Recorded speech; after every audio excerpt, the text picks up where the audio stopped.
Pajak diatur distribusinya. Saya sudah minta Kepala Bapeda, coba keluarin data desa-desa yang dekat pabrik.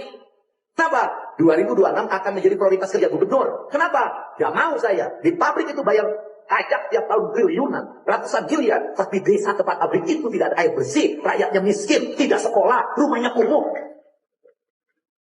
Pertanyaannya duit pajaknya kemana?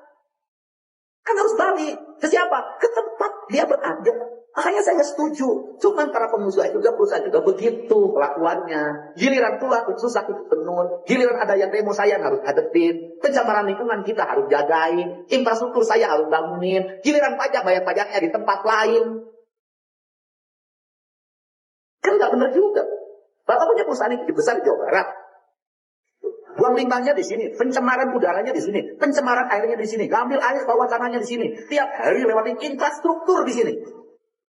Tapi kantor pusatnya di tempat lain, bayar pajaknya di kantor pusat, bagi hasil pajaknya di kantor pusat. Enak yang punya kantor pusat, tidak kebagian apa-apa, tidur aja duitnya triliunan, kami ini babak dulu.